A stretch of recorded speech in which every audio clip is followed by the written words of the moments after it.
The paper trembled slightly between Iris Quinn's fingers, the words blurring together until they no longer made sense. Her father's name was printed at the top, followed by a number large enough to take her breath away. The bank had sent another notice, one more reminder that the flower farm her family had built over 3 generations was about to vanish. The debts had piled higher than the stacks of dried petals in their old greenhouse. Her father's failed investment had drained everything.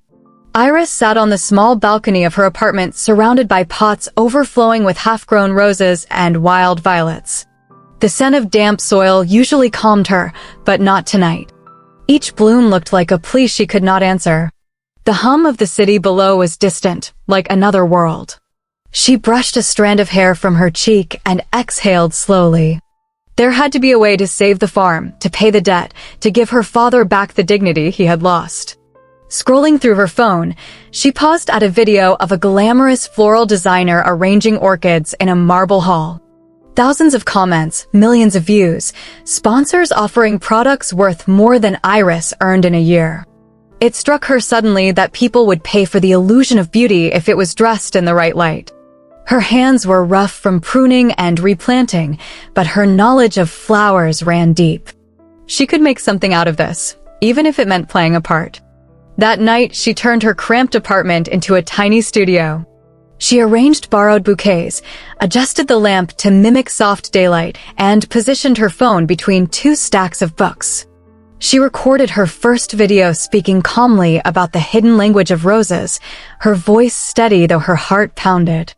When she replayed the clip, the woman on screen looked confident, almost refined. The name came to her like a whisper, Bloom Alchemist, someone who could turn ordinary petals into gold. Days became weeks. Her videos gathered attention little by little. The comments praised her voice, her hands, the way she described color and scent as if they were emotions. She learned to smile without showing how nervous she was, to speak about rare species she could never afford, to pretend the balcony garden behind her was part of a vast estate. The small donations helped, but nowhere near enough to cover what her father owed. Then one morning she noticed a new email, a job opening at the Whitmore Conservatory. The name alone carried weight. The Whitmores were known for their historic gardens, sprawling estates filled with roses that had survived wars and centuries. The position was for a floral restoration specialist, someone to revive old varieties nearly lost to time. The salary was more than she had ever seen. Iris hesitated only a moment before applying. 2 days later, an invitation arrived for an interview. She borrowed a cream blouse from her neighbor, cleaned her worn boots until the leather almost shone, and took the earliest train out of the city. As the landscape shifted from concrete to green hills, she felt her nerves tighten. She had seen the Whitmore Gardens once in a magazine, a place that seemed too perfect to exist. The taxi stopped before wrought iron gates framed by climbing ivy. Beyond them, the conservatory rose like a glass cathedral, sunlight glinting off its curved roof. The air smelled of rain and lavender. Iris smoothed her sleeves and stepped inside. A young attendant guided her through long corridors until they reached a set of open glass doors. Inside, someone was tending a pot of delicate white orchids. The woman turned, and Iris forgot to breathe. Elara Whitmore was nothing like the polished heiresses from magazines. Her blonde hair was pulled loosely at the nape of her neck, a few strands catching the light like gold filaments.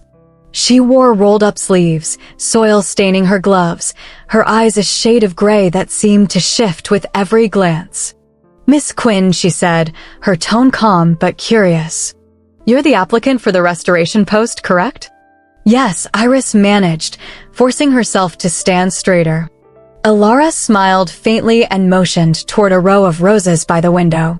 "These are part of the old Devonshire collection. They were once the pride of this estate. Tell me what you see." Iris knelt beside the nearest bush. The petals were pale and bruised, the soil packed too tightly. She brushed a finger across a wilted bloom and felt the texture, dry at the edges. They've been overwatered and the roots are suffocating. The light is wrong, too filtered. They need space and air. When she looked up, Elara was watching her, not the flowers.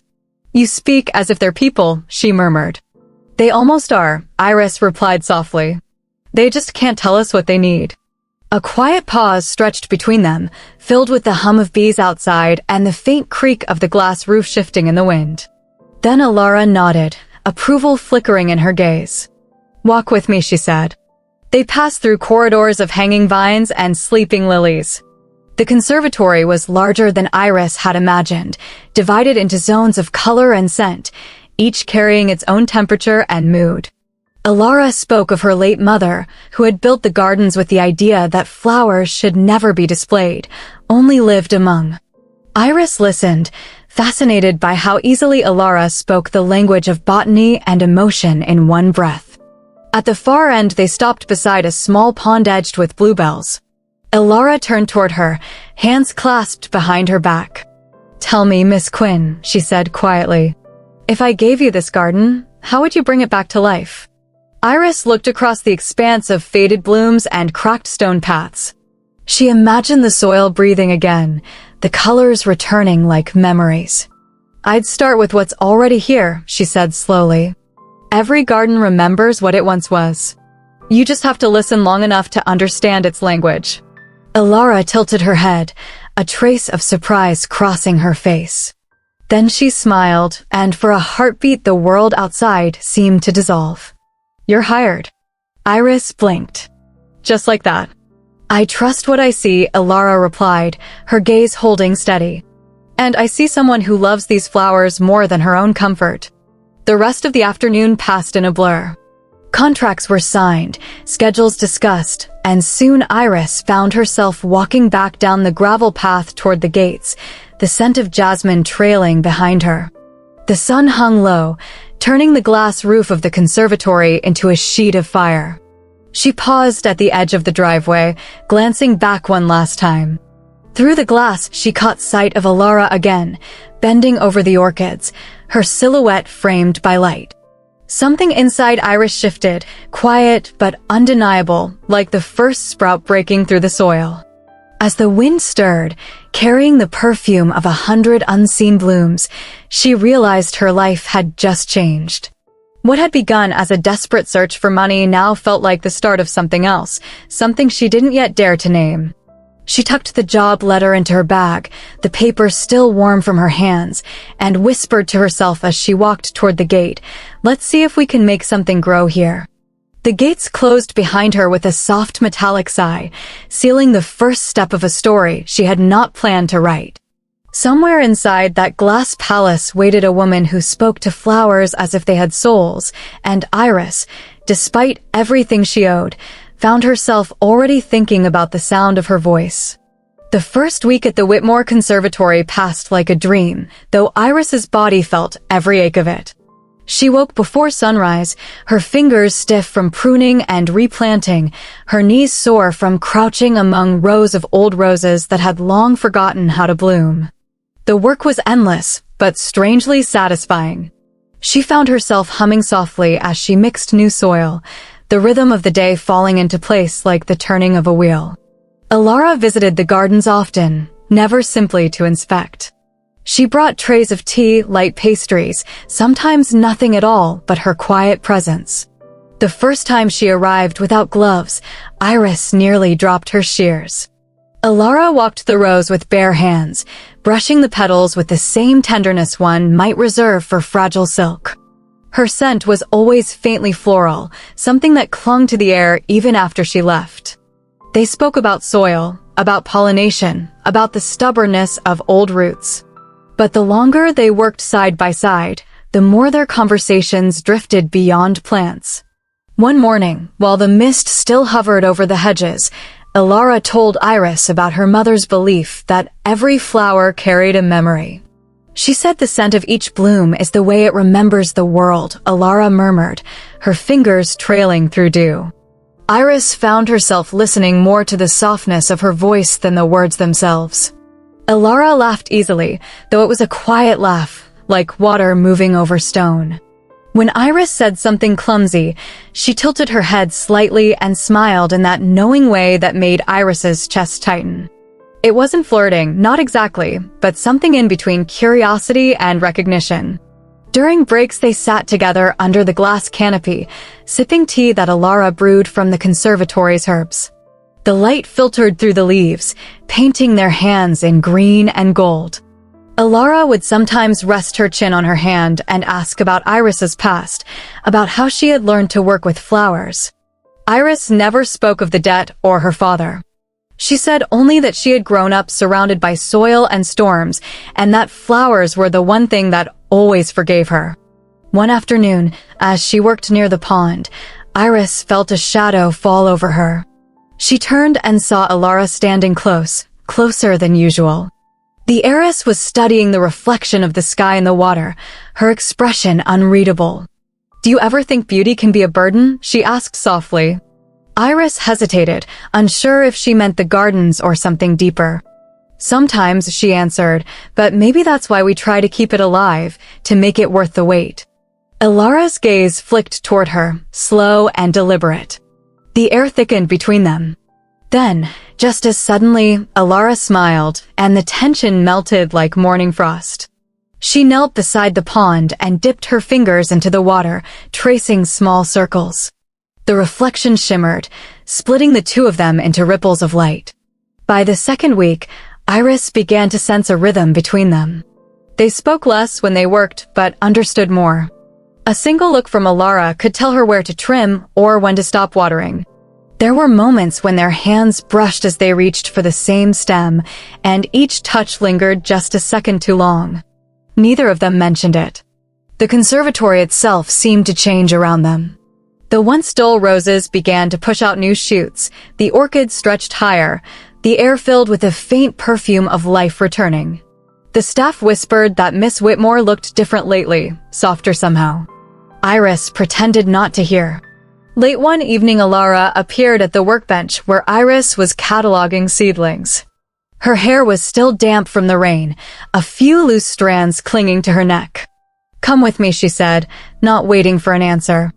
They walked through the dim corridors until they reached the far wing of the conservatory.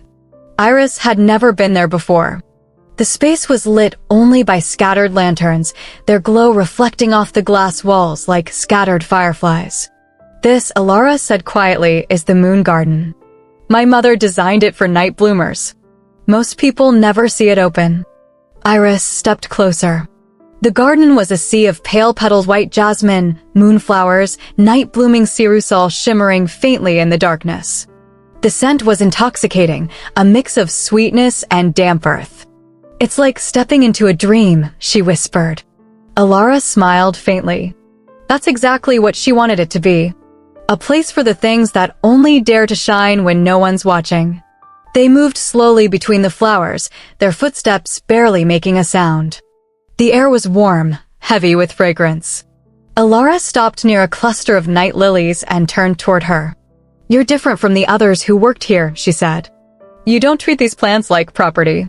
"I grew up with them," Iris replied. "You can't own what you love. You just care for it until it chooses to bloom." Alara's lips curved. "That's a very romantic way to see the world."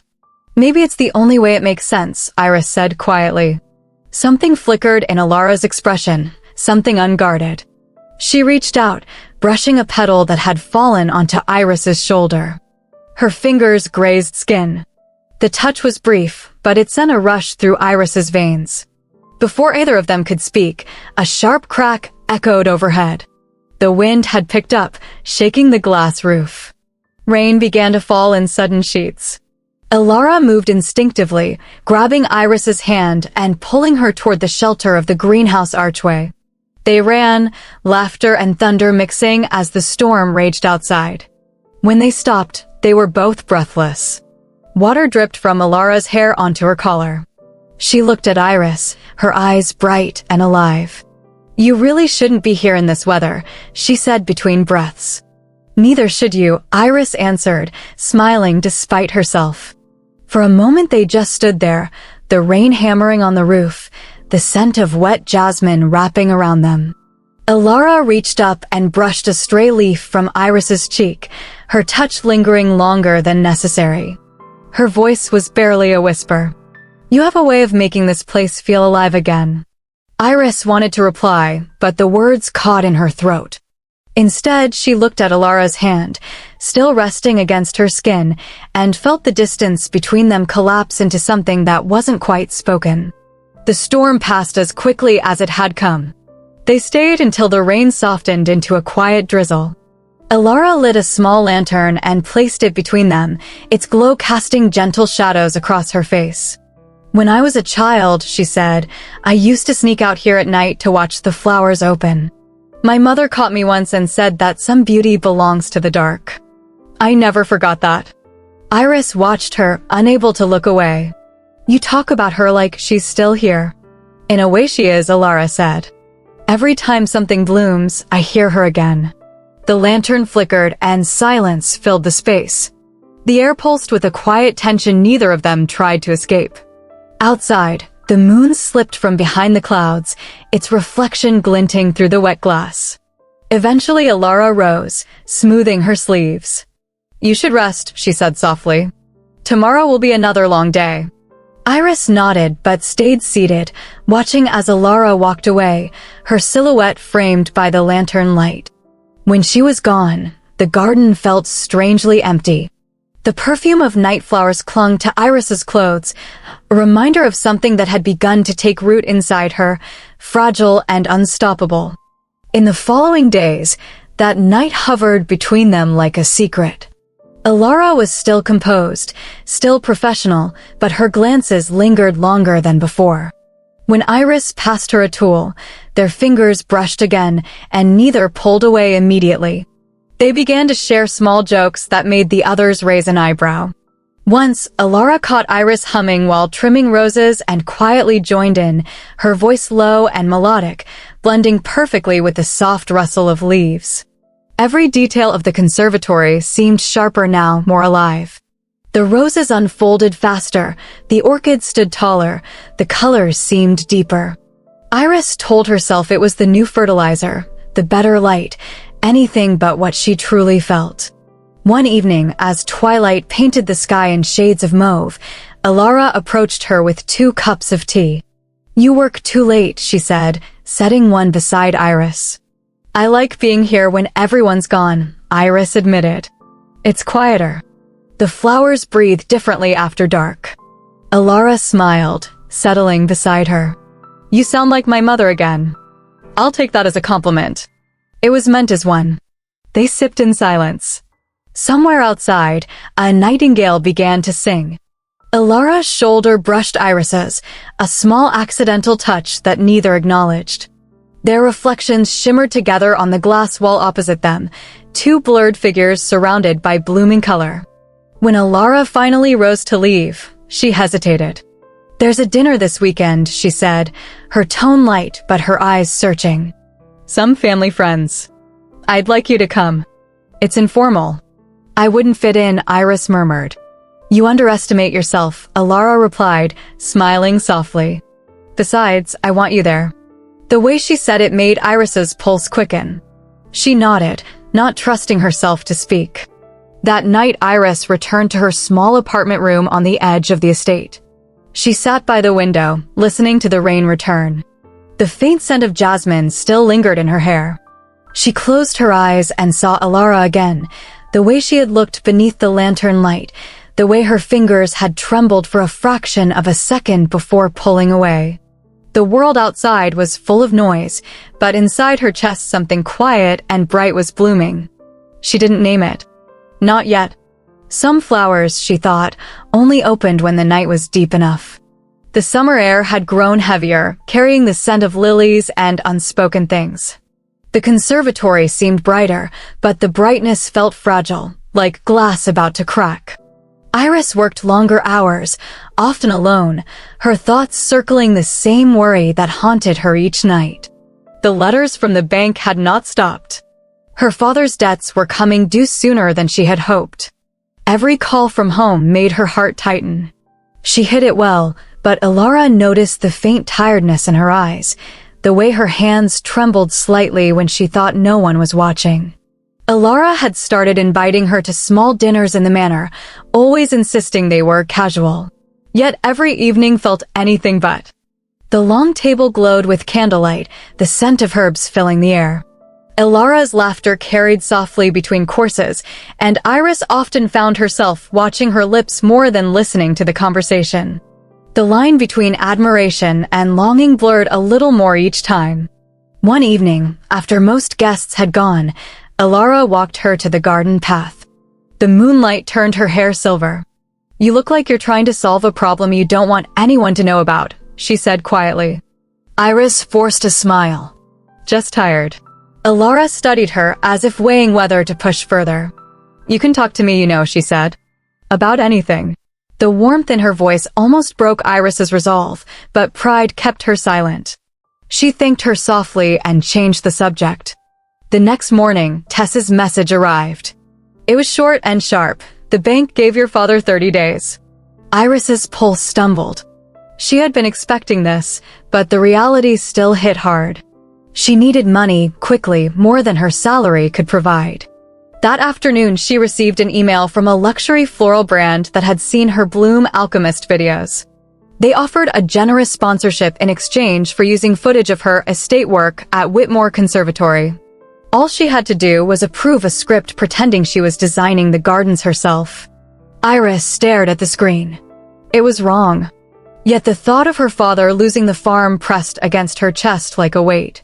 She reasoned with herself it was only a commercial, a few seconds of illusion, not a lie that would hurt anyone. She accepted. The video went live 2 weeks later.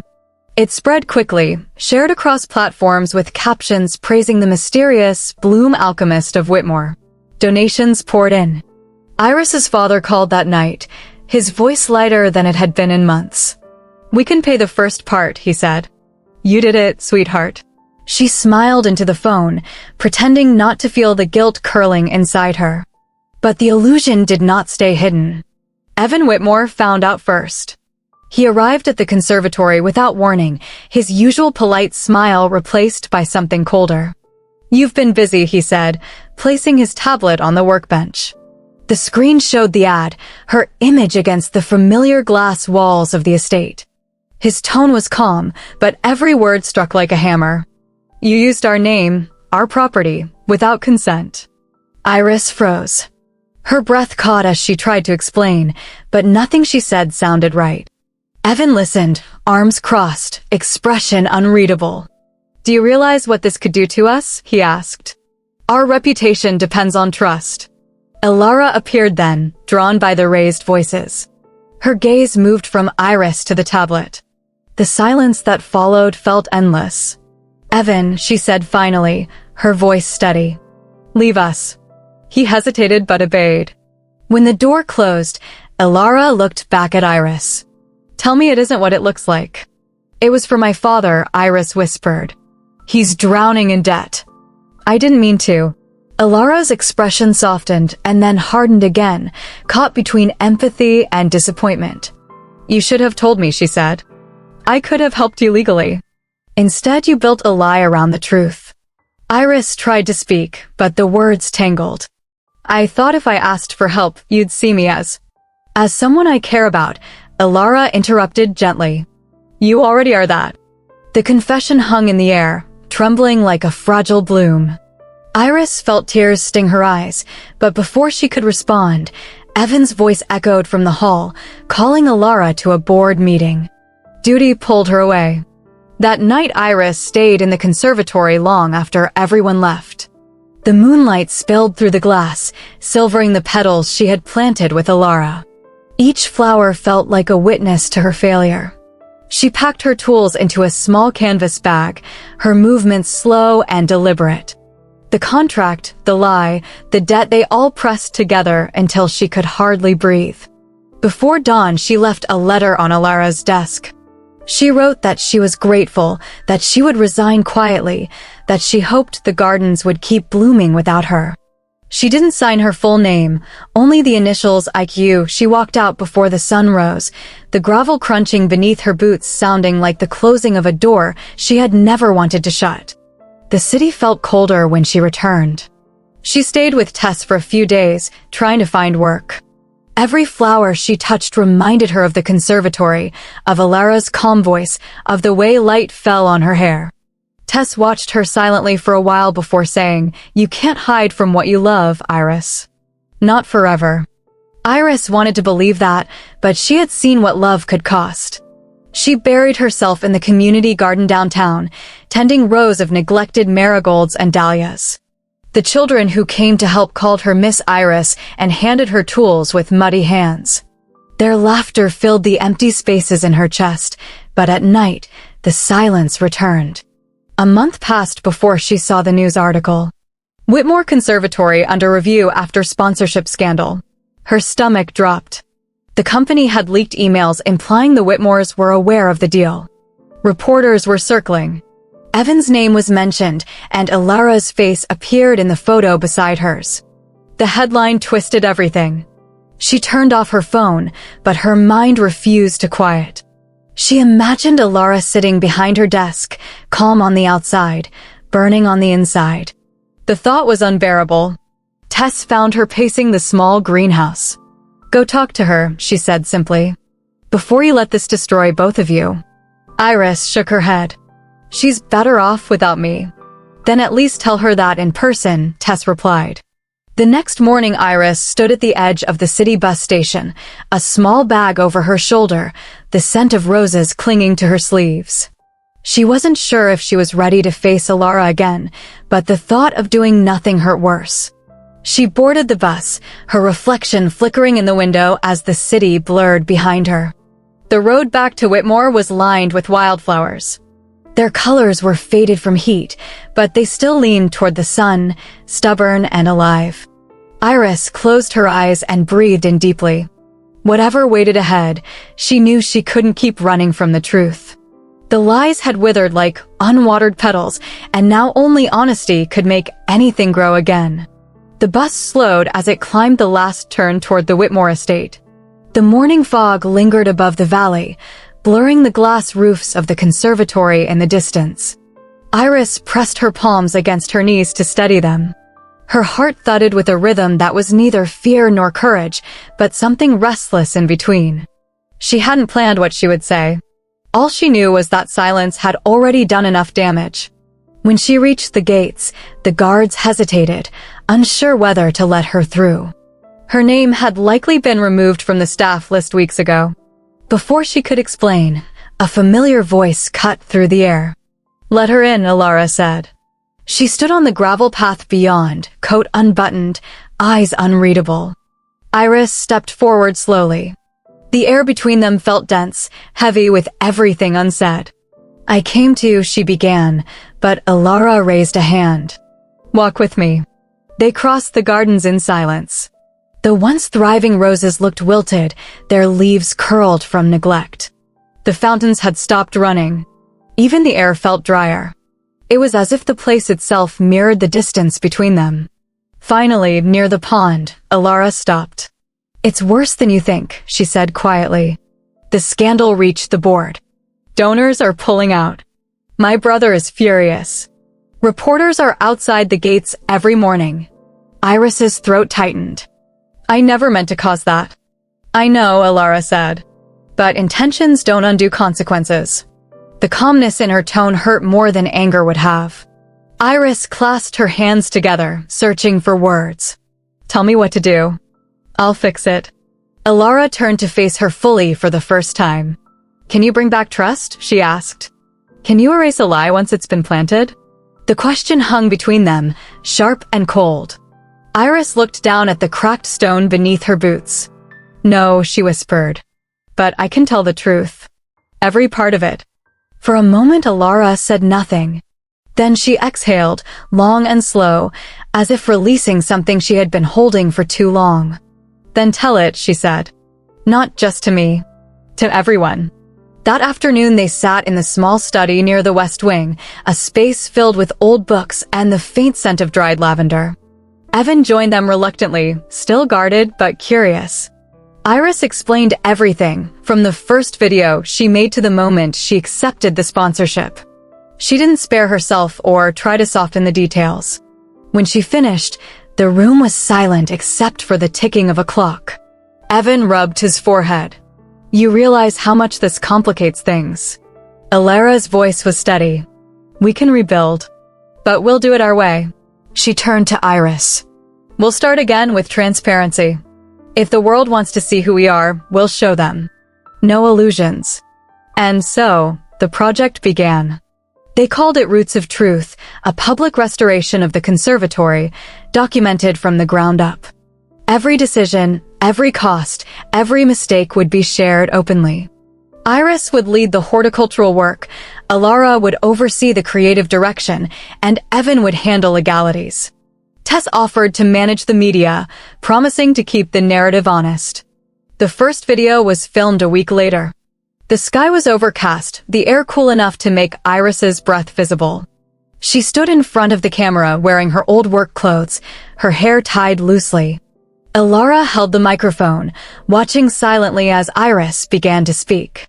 My name is Iris Quinn, she said, her voice trembling slightly at first. Some of you know me as the Bloom Alchemist. That name was built on illusion. This garden is where that illusion ended and where something real began. She spoke of the debt, the desperation, the choices she regretted, and the people she had hurt. She didn't cry. She simply told it as it was, the way one uproots a weed without apology.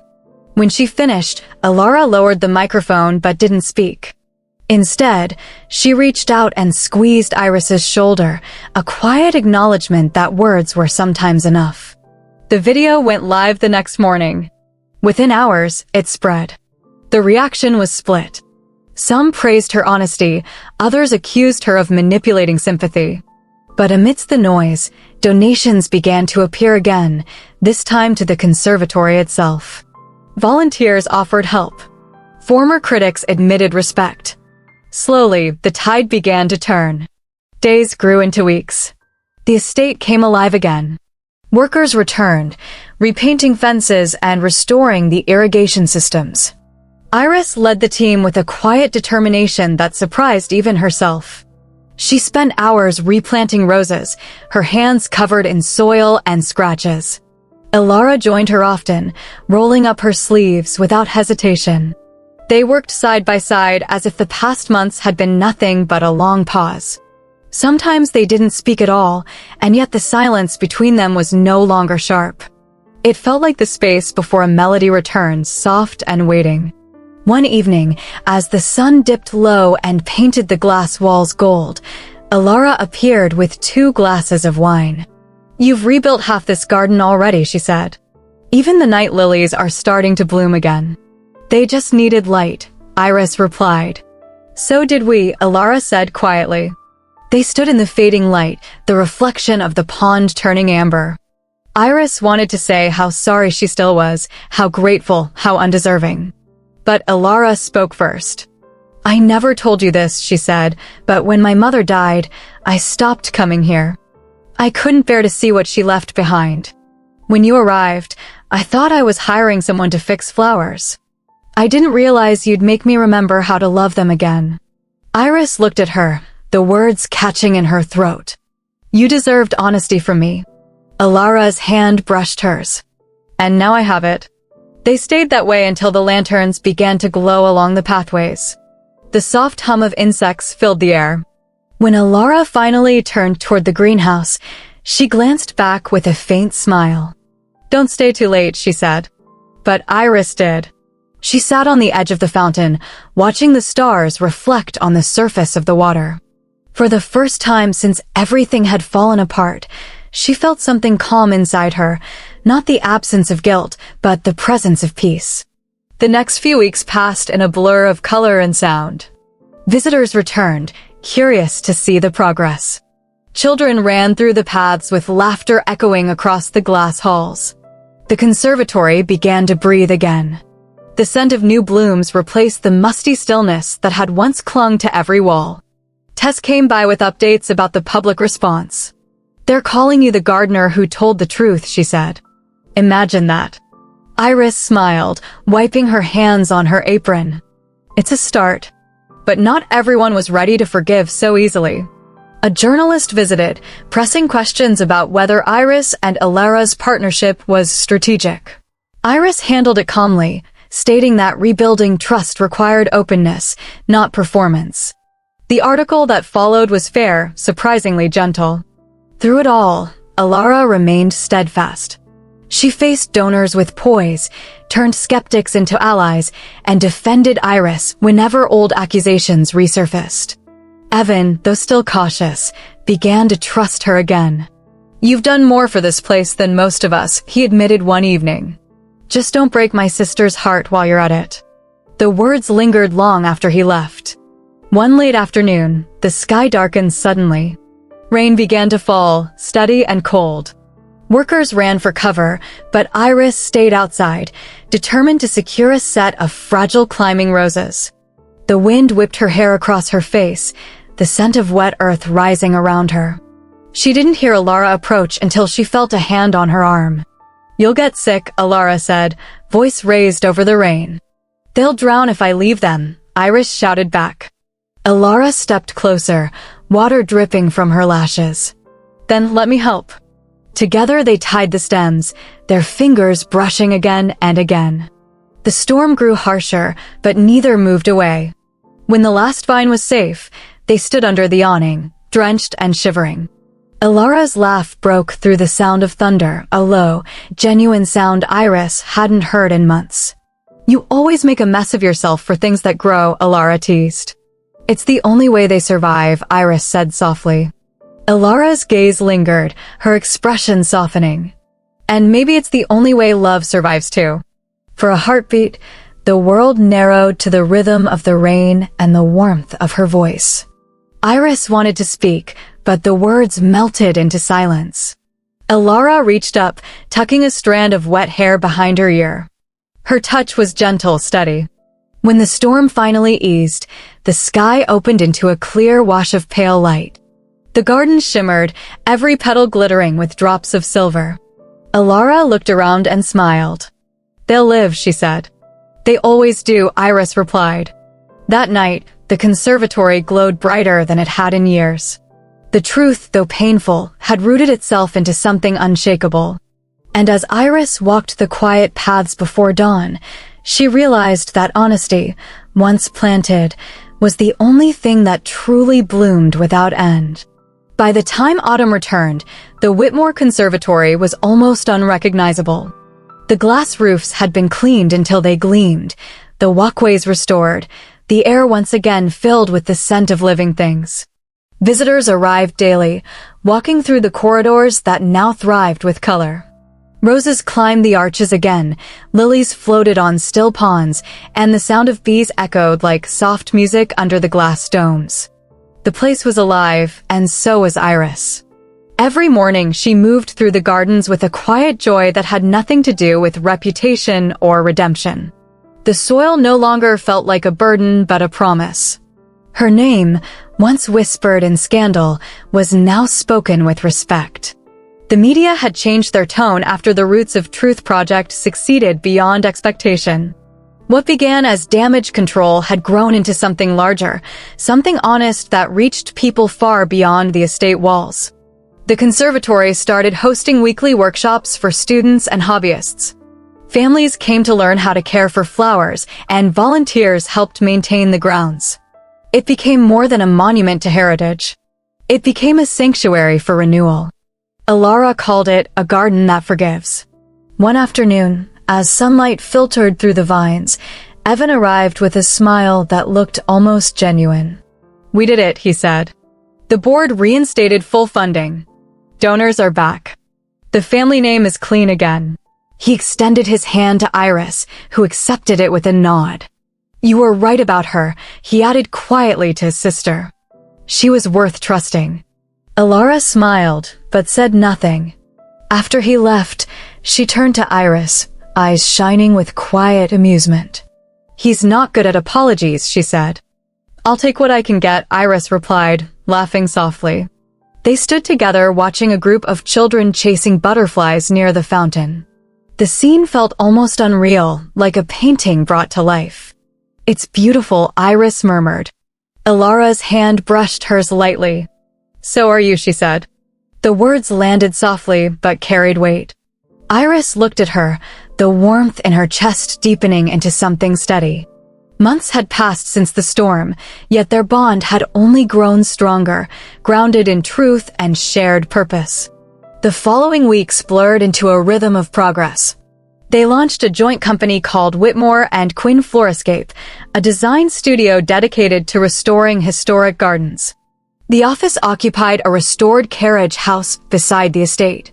Inside, the space blended professionalism and warmth, part greenhouse, part studio. Drafting tables sat beside flower presses and shelves filled with sketches of future projects. Their first major commission came from the city council, a proposal to restore the botanical gardens downtown. The announcement attracted attention across the country. Articles described their partnership as a symbol of how honesty could revive not only plants, but people. The two women smiled for photographs, but the real celebration happened privately, in the quiet of the moon garden where it had all begun. Ilara brought 2 glasses of champagne. "To starting over," she said. Iris clinked her glass against hers. "To keeping it real this time." The bubbles caught the moonlight as they laughed softly. Around them the night blooms shimmered, the air heavy with jasmine and promise. A month later, a well-known horticultural magazine reached out. They wanted to feature the conservatory and the story behind its rebirth. Ilara hesitated, worried it might reopen old wounds, but Iris insisted. "Let them see who we really are," she said. "Not the scandal. The recovery." The interview took place in the Rose Pavilion. The journalist asked about the lessons they had learned, the price of truth, the meaning of beauty. Iris answered with quiet conviction. "A garden is never perfect," she said. "Perfection kills growth. It's the flaws that keep it alive." When the article was published, it spread far beyond the gardening world. Readers wrote letters saying the story gave them hope, that it reminded them failure was not the end, but the soil where renewal began. Orders for design consultations tripled overnight. Their small company suddenly had to hire more staff. Tess joined officially as media director, promising to make sure no one edits the truth out of your story ever again. Amid the success, Iris's father called from the countryside. His voice was calm, stronger. The debts were cleared. The old farm had been revived as a small nursery. "Your mother would be proud," he said. Iris hung up feeling lighter than she had in years. The cycle of guilt had finally broken. One evening, as dusk settled over the estate, Ilara asked her to meet by the greenhouse.